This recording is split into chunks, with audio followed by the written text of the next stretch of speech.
The Emperor and the Golden Chamber Pot. A true tale of excess from Imperial China. In the early 18th century, during the reign of Emperor Yongzheng of the Qing dynasty, China faced frequent rebellions and natural disasters. Maintaining order and supporting disaster relief demanded an enormous amount of silver. Resources the imperial treasury could no longer easily provide. So the emperor devised a grimly efficient strategy. Crack down on corruption, seize the assets of convicted officials, and fill the imperial coffers. This wasn't a symbolic gesture. Any official, no matter how powerful, who was accused of corruption faced the full force of the emperor's resolve, and a full inventory of their seized property. One such official was Tang Yaowen, Governor-General of Liangjiang, a post equivalent to a modern-day regional chief minister. When a court censor formally accused Tang of embezzlement and abuse of power, many officials rallied to his defense. After all, Tang had served for decades without major scandal. Surely any corruption was minor. Emperor Yongzheng remained unconvinced.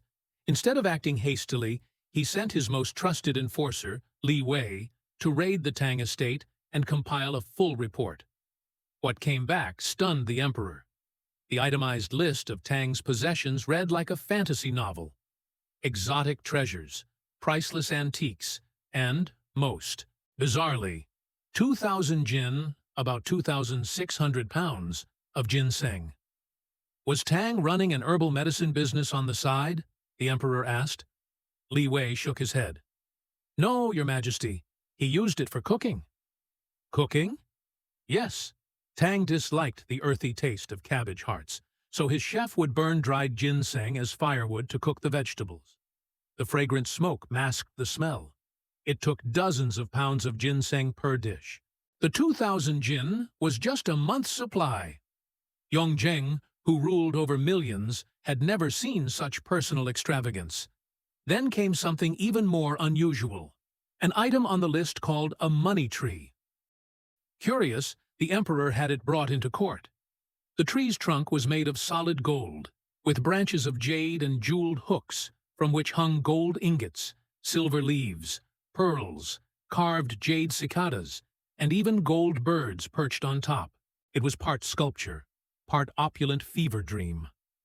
What was this used for? Yongzheng asked. Li Wei hesitated, then smiled. Governor Tang had 36 concubines. Each night, unsure which one to visit, he held a contest. The women would each throw a golden slipper at the tree. Whoever knocked down the most treasures got to spend the night with him.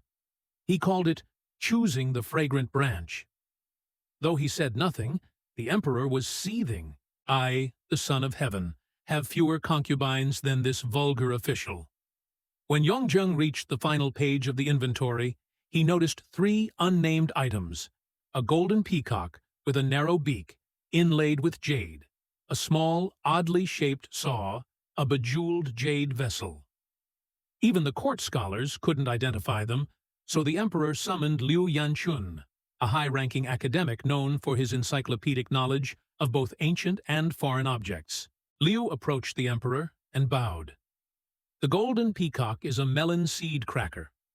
Place seeds in the beak, press gently on the back, and it spits out the kernel. The small saw is an ice saw, used to cut blocks of ice in winter and preserve them for summer. Gasps echoed through the chamber. Tang's indulgences, cracked melon seeds by machine, summer ice during sweltering heat, were far beyond the reach of even most nobility.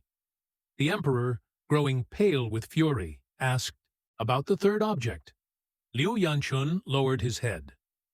I'm afraid even I cannot identify this one.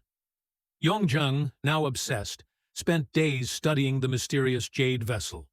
When water was poured in, it released a lingering, sweet aroma. Some ministers thought it a wine flask, others a scent diffuser. The court was in uproar. Then Li Wei returned, saying he had found someone who knew the object's true purpose. The court reconvened. A nervous, thin man was led into the throne room. He introduced himself as Wang Xiao'er, a lowly servant from Tang's household. The emperor leaned forward, You recognize this? Yes, Your Majesty, Wang said. I saw it every night. Then what is it? Wang calmly wrote 2 characters on a piece of paper and handed it to the emperor. Yongzheng opened it. His face darkened. He slammed the paper onto the desk and stormed out without another word. The court ministers picked it up and read, Chamber Pot. The magnificent jade treasure, inlaid with precious stones and handled with reverence, had been nothing more than Tang Yaowen's personal urinal. The next day, an imperial edict was issued. Tang Yaowen and his entire household were sentenced to execution. Not a single official dared plead for clemency.